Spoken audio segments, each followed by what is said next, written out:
안녕하십니까? 지난밤 잘 주무셨습니까? 오늘은 고난주간 특별 새벽 기도의 둘째 날입니다. 오늘도 우리에게 새 날을 허락해 주신 우리 하나님께 감사드리며 우리 다 같이 사도신경하심으로 우리의 신앙을 고백하겠습니다. 나는 전능하신 아버지 하나님 천지의 창조주를 믿습니다. 나는 그의 유일하신 아들 우리 주 예수 그리스도를 믿습니다.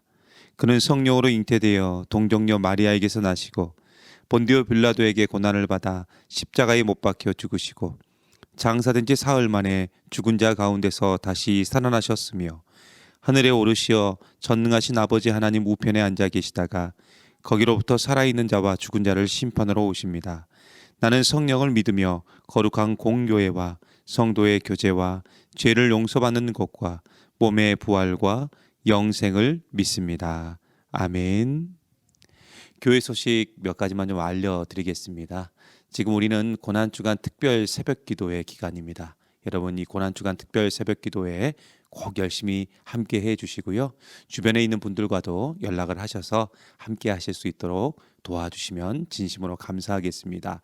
지금은 또 고난주간을 맞이해서 탄소 금식을 하고 있고요. 오늘은 화분 기르기입니다. 나만의 정원을 화분 하나를 구매하셔서 좀 만드시고요.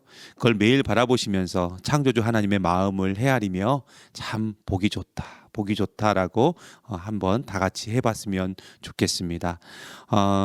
그래서 두 가지의 실천 사항을 여러분에게 부탁을 드리는데요. 첫째는 뭐냐면은 이 코로나19로 인해서 지금 화훼 농가의 상황들이 너무 좋지가 않다고 합니다.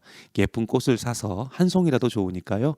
누군가에게 선물하는 그런 시간이 되었으면 좋겠고요. 또 화분을 구입해서 아까 말씀드렸듯이 나만의 정원을 만들어 주시면 진심으로 감사하겠습니다. 그리고 지금 하루 한 끼 어떻게 금식하고 계십니까? 잘하고 계시리라 생각이 됩니다. 하루 한 끼씩 꼭 금식하셔서요. 그 금식하신 귀한 식사비를 하나님 앞에 또 감사의 마음으로 전달하는 시간을 가지면 좋겠습니다. 오늘 우리가 다 같이 볼 하나님의 말씀은 신약에 있는 성경 마가복음 12장입니다. 마가복음 12장 1절에서 12절까지에 있는 하나님의 말씀을 우리 함께 보도록 하겠습니다. 신약 성경 74페이지입니다. 마가복음 12장 1절에서 12절까지 제가 하나님 말씀 봉독해 드리겠습니다. 예수께서 비유로 그들에게 말씀하시되 한 사람이 포도원을 만들어 산 울타리로 두르고 즙 짜는 틀을 만들고 망대를 지어서 농부들에게 새로 주고 타국에 갔더니 때가 이름에 농부들에게 포도원 소출 얼마를 받으려고 한 종을 보내니 그들이 종을 잡아 심히 때리고 거저 보내었거늘 다시 다른 종을 보내니 그의 머리에 상처를 내고 능욕하였거늘 또 다른 종을 보내니 그들이 그를 죽이고 또 그 외에 많은 종들도 더러는 때리고 더러는 죽인지라. 이제 한 사람이 남았으니 곧 그가 사랑하는 아들이라. 최후로 이를 보내며 이르되 내 아들은 존대하리라 하였더니 그 농부들이 서로 말하되 이는 상속자니 자 죽이자. 그러면 그 유산이 우리 것이 되리라 하고 이에 잡아 죽여 포도원 밖에 내 던졌느니라. 포도원 주인이 어떻게 하겠느냐? 와서 그 농부들을 진멸하고 포도원을 다른 사람들에게 주리라. 너희가 성경에 건축자들이 버린 돌이 모퉁이의 머릿돌이 되었나니 이것은 주로 말미암아 된 것이요 우리 눈에 놀랍도다 함을 읽어보지 또 못하였느냐 하시니라. 그들이 예수의 이 비유가 자기들을 가리켜 말씀하심인 줄 알고 잡고자 하되 무리를 두려워하여 예수를 두고 가니라. 아멘. 지금 코로나19로 인하여 모든 것들이 멈춰진 상황에서 이 올림픽을 비롯해서 이 모든 스포츠 경기가 다 중지된 상태입니다. 이 봄이 되면 우리 가운데 어김없이 찾아오는 스포츠 경기가 있죠. 바로 야구입니다.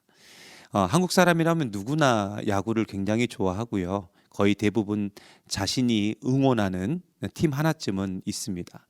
물론 우리는 전라도 사람이기 때문에 당연히 기아 타이거즈를 거의 다 좋아하고요. 저 역시 기아 팬이기도 합니다. 그런데 야구 경기 중에 자주 사용하는 그런 말 중에 이런 말이 있죠. 야구 경기는 9회부터다. 9회부터 시작된다. 뭐 이런 말이 있습니다. 사실 이 야구 경기가 재미있는 것은 한 방이 있다는 것입니다. 축구 경기 같은 경우는 점수 차이가 많이 나면은 회복하기가 굉장히 어렵습니다. 하지만 야구는 아무리 점수 차이가 많이 나도 한 번에 뒤집을 수가 있죠. 그래서 내가 응원하는 팀이 아무리 큰 점수 차로 지고 있어도 끝까지 볼 수밖에 없는 이유가 다 여기에 있습니다.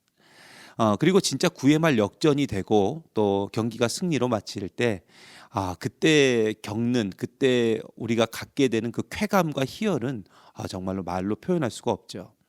오늘 말씀 역시 9회 말 역전 홈런과 같은 그런 모습을 보여주고 있습니다. 사실 오늘 말씀 전반부만 보면 완벽한 비극으로 끝납니다. 이 포도원이 있고 그 포도원의 주인이 소출을 받기 위해서 자신의 종들을 보내죠. 그런데 그 포도원을 관리하는 농부들이 그 포도원의 소출을 차지하기 위해서 주인이 보낸 종들을 때려서 돌려보내거나 심지어 죽이기까지 합니다. 그래서 포도원 주인은 결국에는 자신의 아들을 보냅니다. 하지만 농부들은 아들마저도 죽여버리죠. 농부들은 주인의 아들을 죽이면은 그 포도원 소출뿐만 아니라 포도원 자체도 자신들의 것으로 만들 수 있다고 생각했습니다. 그래서 아들까지 죽이죠. 여기에는 분명한 비극이 담겨져 있습니다. 완벽한 비극의 이야기입니다. 하지만 이 아들을 잃은 포도원 주인이 오늘 말씀해 보니까 군대를 동원해 가지고 그 농부들을 다 진멸하고 이 포도원을 다른 사람들에게 맡겼다라고 나옵니다.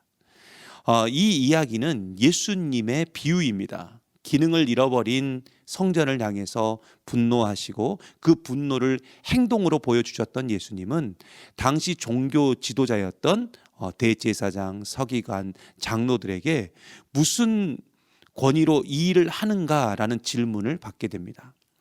사실 예수님을 향한 이들의 질문은 또 순수한 호기심에서 나온 질문이 아니라 경멸이었고 반감이 담긴 비판이었습니다. 그리고 이들의 질문의 의도를 간파하신 예수님은 직접적인 대답을 피하는 대신에 바로 오늘 말씀에 나오는 이 포도원 농부와 주인에 관한 비유로 대답하셨습니다. 결국 오늘 말씀에 이 포도원 주인은 하나님을 말하고요. 종들은 세례 요한을 포함해서 구약에 있는 선지자들을 말하고 아들은 예수님을 말합니다. 그리고 자신들의 욕심으로 포도원을 차지하려고 서슴없이 아들과 종들을 죽였던 그 농부들은 당시 종교 지도자들을 말합니다. 이 사실을 눈치챈 대제사장들 그리고 서기관들 그리고 장로들은 예수님의 이 말씀을 듣자마자 예수님을 잡아 죽이려고 했지만 예수님을 따르는 무리들 때문에 그 계획을 시행하지 못하고 예수님을 두고 그냥 떠나버립니다. 어제도 말씀드렸지만 성전, 하나님의 성전은 만민이 기도하는 집이죠. 그리고 여기서 만민은 이스라엘 민족만을 말하는 것이 아니라 바로 온 세계 모든 민족을 말합니다. 하지만 이스라엘, 더 정확히 말하면 그 유대인들의 마음속에는 그 만민의 개념이 오직 자신들밖에 없었어요. 유대인밖에 없었다고요. 그래서 그들은 포도원을 자신들의 것으로 착각하고 자신들의 것으로 만들려고 했던 그 농부들처럼 구원은 오직 유대인의 것으로만 생각을 했습니다. 하지만 하나님의 구원에는 유대인만 있는 것이 아니라 모든 사람에게 있고 그래서 우리가 원수라고 생각하는 사람조차도 하나님의 구원의 계획 속에 이미 다 들어가 있다는 것입니다. 그래서 우리는 사랑을 위해서 그리고 용서를 위해서 기도해야 되고 그 사랑과 용서는 복음 전파와 구원이라는 개념까지 흘러갈 수 있는 것입니다. 하지만 많은 그리스도인들은 오늘 말씀의 농부와 같이 오직 자신만의 구원을 위해서 살아가고 있습니다. 오직 나 자신 그리고 내 가족 그리고 내가 속한 교회만을 위해서 살아가고 있다는 거죠. 다른 사람들의 눈물, 다른 사람들의 아픔에는 별로 관심도 없고요. 오직 나만을 위해서 살아가고 있습니다. 그렇다면 왜 관심이 없냐? 물론 다양한 이유가 있겠죠. 하지만 가장 큰 이유는 뭐냐면 욕심 때문에 그렇습니다. 그것도 고난을 피하고 싶은 욕심, 희생을 피하고 싶은 욕심 때문에 그렇습니다. 그러나 그리스도인은 이러한 욕심을 버려야 돼요. 그리스도인은 예수님의 제자 아닙니까? 예수님의 길을 가고 예수님처럼 사는 존재가 바로 그리스도인입니다. 예수님은 자신의 욕심을 버리셨어요. 그래서 하나님이라는 그 높고 높은 자리를 버리시고 이 세상에 인간의 몸으로 오셨고 십자가에 달려 죽으셨습니다. 그렇다면 하나님이란 존재가 왜 이런 고난과 고통을 당하셨냐? 바로 나 때문입니다. 바로 우리 때문입니다. 죄인인 우리를 구원하시기 위해서 자신의 욕심을 버리시고 자신을 희생하며 고난과 고통을 선택하셨습니다. 그렇다면 우리 역시 예수님처럼 살아야 돼요. 예수님을 믿는 자라면, 예수의 제자라면 그렇게 예수님처럼 우리도 살아야지만 합니다. 물론 예수님처럼 살면 비극을 맞이할 수 있습니다. 모든 삶이 더 고통이고 더 고난이고 더 희생의 삶이 될 수도 있습니다. 하지만 오늘 말씀에도 분명히 증거하고 있죠. 비극은 반드시 희극으로 바뀌게 되어 있습니다. 예수님처럼 살면 비록 고난과 고통이 따르지만 하나님은 반드시 모든 것을 다 바꾸어 주시는 줄 믿습니다. 그래서 우리는 아무리 희생이 따르고 아무리 어려움이 따른다 할지라도요, 예수님처럼 그 비극의 삶을 선택해야 돼요. 그게 십자가의 삶이죠. 그게 바로 십자가의 길입니다. 오늘은 고난주간 두 번째 날입니다. 예수님의 십자가는 비극이죠. 참 비극입니다. 하지만 이 비극은 모든 민족에게 포도원, 정확히 말하면 하나님 나라를 거저 내어주기 위한 희생이었습니다. 그리고 이 희생은 가치를 헤아릴 수 없는 막대한 희생이었습니다. 그러므로 이러한 희생을 통해서 하나님 나라를 거저받은 우리는 이 희생의 비극으로 우리가 함께 들어가야지만 합니다. 하지만 십자가의 비극이 부활의 희극으로 끝났듯이 우리의 희생의 비극 역시 희극의 역사로 남게 될 줄 믿습니다. 오늘 하루 나라는 울타리를 좀 넘어서서 다른 사람에게 눈을 좀 돌리고 혹시 내가 그 사람을 위해서 할 수 있는 일이 무엇인지 함께 찾아보길 바랍니다. 내 가정, 내 교회가 아니라 예수 그리스도의 사랑이 그 필요한 곳에 여러분의 아낌없는 헌신과 희생을 보여주시기 바랍니다. 바로 그때 우리의 포도원이 나를 넘어서서 또 다른 누군가에게 전해지게 되고 함께 기쁨을 누릴 수 있게 될 줄 믿습니다. 오늘도 이 사실을요 굳게 믿고 아낌없는 희생으로 그 비극을 희극으로 만들어가는 우리 믿음의 종 되시기를 간절히 소망합니다. 이 시간 우리 다 같이 기도하시겠습니다. 사랑의 하나님, 오직 나밖에 모르고 오직 나의 이익만을 위해서 살아왔던 우리의 모습을 용서해 주시옵소서. 예수님은 우리를 위해서 자신을 아낌없이 희생하셨는데 우리는 아직도 나만을 위해서 살아가고 있습니다. 십자가의 비극이 싫어서 자꾸만 그 비극을 거부하고 내 삶의 안락함만을 추구했던 것을 용서해 주시옵소서. 이젠 십자가로 나아가길 원합니다.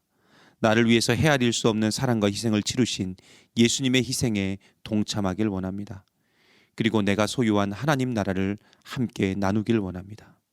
이젠 우리의 눈이 내가 아니라 울고 있는 형제와 자매를 보게 하시고 그들에게 하나님의 사랑을 나누게 하시옵소서. 비록 그 과정이 비극이라 할지라도 결국엔 희극이 될 줄 믿습니다. 건축자의 버린 돌처럼 되었지만 결국엔 성전의 모퉁이 돌이 되신 예수 그리스도의 이름으로 기도하옵나이다. 아멘. 이 시간 다 같이 주님 가르쳐 주신 기도로 예배를 마치도록 하겠습니다. 하늘에 계신 우리 아버지, 아버지의 이름을 거룩하게 하시며 아버지의 나라가 오게 하시며 아버지의 뜻이 하늘에서와 같이 땅에서도 이루어지게 하소서.